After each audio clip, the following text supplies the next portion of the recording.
क्या लगता क्या है आपको कि आपके सामने ये जो किताबें पड़ी होती हैं, आपके सामने ये जो लिटरेचर आप पर जड़ा जाता है, आप किसी बंदे को सुनते हो, आप किसी अपनी आंखों से देखते हो, अपने दिमाग से सोचते हो, अपने कानों से सुनते हो और इल्म हासिल कर लेते हो, क्या यही सिर्फ इल्म है जो इस दुनिया में एग्जिस्ट करता है? इसके अलावा कोई इल्म नहीं है, इसके अलावा कोई नॉलेज नहीं है, इसके अलावा कोई शऊर नहीं है, इसके अलावा कोई कॉन्शियसनेस नहीं है?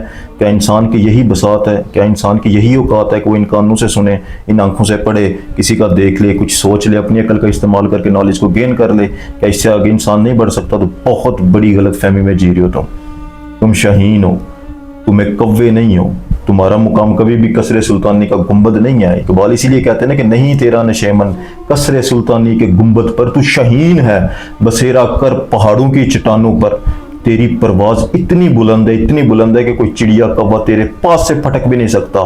तू एक ऐसा शाहकार है जो अल्लाह ताला की जात ने तुझे पैदा किया हो। तेरा वजूद दिखने में एक छोटा सा वजूद है, लेकिन इस वजूद के अंदर सातों जहान समाये हुए हैं, सातों जहानों की कुंजियां तेरे वजूद के अंदर मौजूद है। ये नॉलेज अलग है, हमेशा याद रखना। हजरत अबू हुरैरा, आपने अक्सर उनकी हदीस सुनी होगी। उनकी एक हदीस पर ना जाके सही बुखारी की किताबुल इल्म किताब है, उसकी हदीस नंबर 120, हजरत अबू हुरैरा फरमाते हैं कि मुझे सरकार से दो तरह के बर्तन अता हुए हैं, दो तरह के इल्म के बर्तन अता हुए हैं। उनमें से एक बर्तन ऐसा जिसको मैंने बांट दिया, जो आप हदीसें पढ़ रहे हो ना, वो एक बर्तन है। दूसरा बर्तन ऐसा है कि अगर मैं उसको बांटता तो लोग मेरे खलक को काट देते, लोग मेरा गला काटने पर आ जाते। ये हजरत अबू हुरैरा फरमा रहे। वो दूसरा बर्तन कौन सा है? उसे क्यों छुपाया जा रहा है? उसे छुपाया नहीं जा रहा। इसको कभी भी नेगेटिव मत लेना हजरत अबू हुरैरा की हदीस को कि वो शायद छुपा रहे हैं, वो दीन नहीं पहुंचा रहे हैं। नहीं, दीन की वो सूरत ही ऐसी है।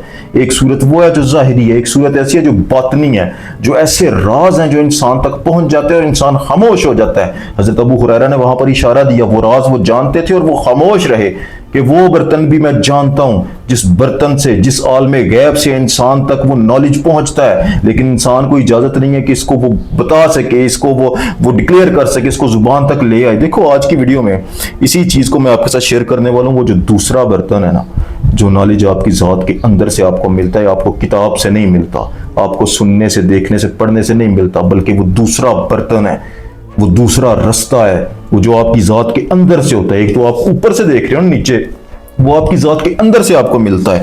वो इल्म कौन सा है? जरा गौर करो, मैं एक इशारा सिर्फ आपको दे देता हूं। अगर आपके अंदर इतनी फरासत हुई तो आप बात को समझ पाओगे। आप अपनी जात पर गौर करो, इस कायनात पर गौर करो। बहुत बड़ी निशानी मैं सिर्फ आपको एक ही बताऊंगा ताकि आप अगर बात को समझ गए तो समझ गए। अपनी जात पर गौर करो, इस कायनात पर गौर करो। इस कायनात का आगाज क्या है?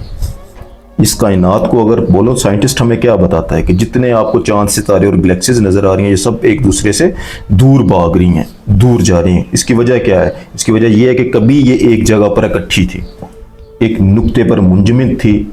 13.8 ईयर पहले उस नुक्ते के अंदर फैलाव हुआ, यानी बिग बैंग हुआ, और ये कायनात सारी चटकर सामने आ गई। यानी ये जितना वजूद है कायनात का, ये सारी की सारी कायनात को अगर लपेटा जाए, इसको टाइम में वापस लेके जाया जाए, तो कायनात के दर्जे हैं, कायनात की स्टेजेस हैं। ये 7 स्टेजों से गुजरती गुजरती एक नुक्ते पे जाके खत्म हो जाएगी।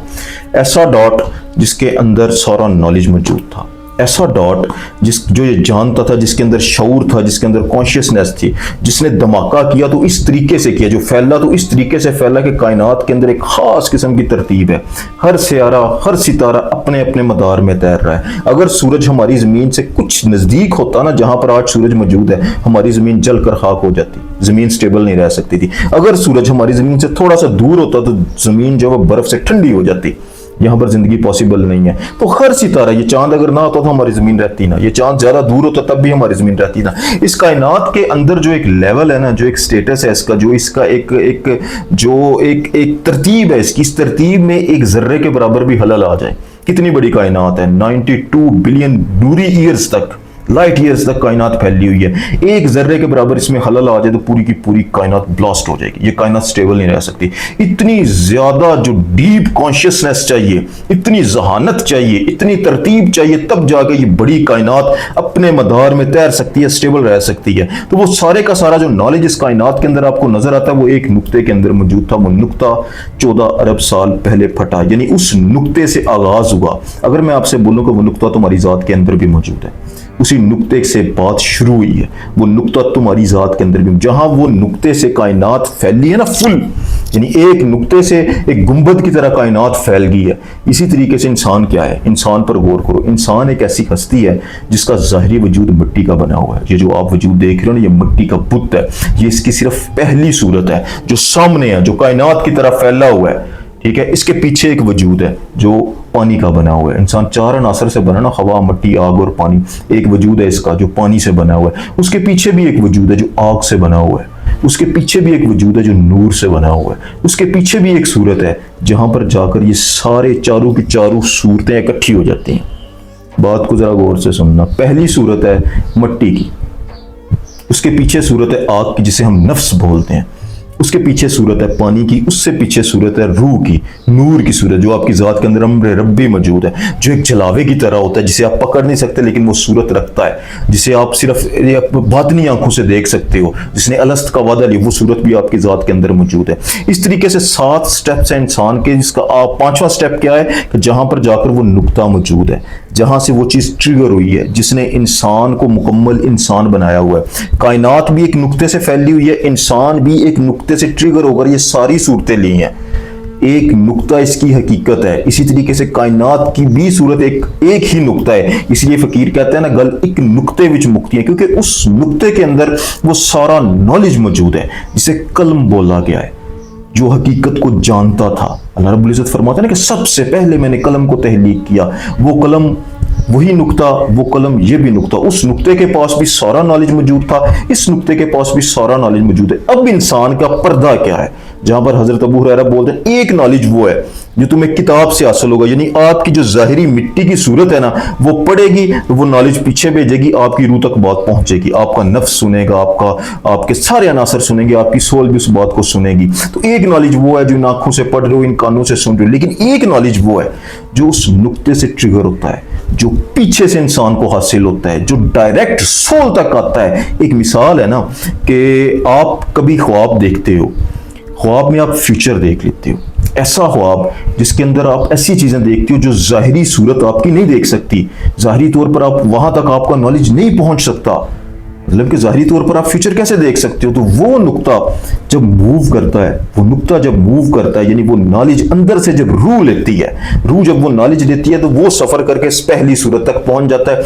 इंसान फ्यूचर देख लेता है। हजरत मूसा अलैहिस्सलाम इसी नॉलेज के पीछे, इसी सोर्स तक पहुंचने के लिए जनाब हिजर अलैहिस्सलाम को गए थे। वो अल्लाह ताला की जात से डायरेक्ट बात करते थे, उसके बावजूद भी जनाब हिजर अलैहिस्सलाम से जाके बोला उन्होंने कि मुझे वो इल्म सिखा जो तुझे तेरे रब ने सिखाया है, जो राज का इल्म है, जो किताब से नहीं मिल रहा, जो शरीयत से नहीं मिल रहा, मुझे वो गैबी इल्म बता, वो कहां से लेना है। वो तुम्हारी जात के अंदर नुक्ता मौजूद है, जिस नुक्ते से वो ट्रिगर होती है, जिसके अंदर सारे का सारा नॉलेज मौजूद है। और मजे की बात बताऊं, कायनात के इस नुक्ते, इंसान के इस नुक्ते, जहां से दोनों कायनातों का आगाज हुआ, इन दोनों नुक्तों के पीछे एक हक मौजूद है जिसे हू का आलम कहते हैं।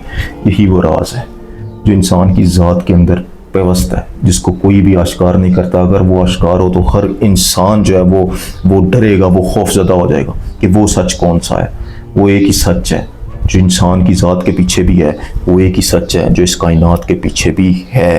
तो ये इंसान का बातिन है, वो नुक्ता और वो हक, ये कायनात का बातिन है, वो नुक्ता और वो हक। उस हक से नुक्ता बना और नुक्ते से कायनात। यहाँ पर भी इंसान के अंदर उस हक से एक नुक्ता बना, उस नुक्ते से रूह और रूह से कायनात। अल्लाह क्या फरमाता है, मेरी रूह है, बात को समझे हो, मेरी रूह है जो मैंने तेरे अंदर फूकी हुई है। अम्र रब्बी मिन रूही, मेरी रूह। तो हक क्या है, तुम्हारी जात के अंदर पिन्हा है। अल्लाह क्या फरमाता है, मैं दिखाऊंगा तुम्हें अपने निशान को, तुम्हारी जात के अंदर भी और अफलाक के अंदर भी। तो कौन से निशान है वो तुम्हारी जात के अंदर मौजूद है। जिस बंदे को ये नॉलेज, ये इल्म हासिल होता है ना, उसकी कुछ निशानियां भी होती हैं। वो क्या होती हैं कि इंसान इस दुनिया में आता है, पैदा होते ही एक बेदार सोल उसकी ज़िंदगी में आ जाती है जो उसकी सोल को बेदार करती है।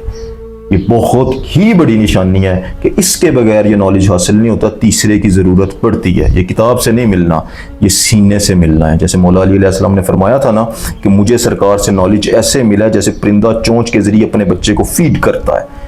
तो वो नॉलेज आपको किसी के मुंह से लेना होगा, किसी के दिल से लेना होगा, किसी के कल्ब से लेना होगा। वो कभी भी आपको किताब से नहीं मिलता। तो ये एक ऐसी चीज़ है जो इंसान के अंदर पिन्हा है। इस पर कभी डिटेल से वीडियो करेंगे, लेकिन आज के लिए इतना। जज़ाकल्लाह खैर।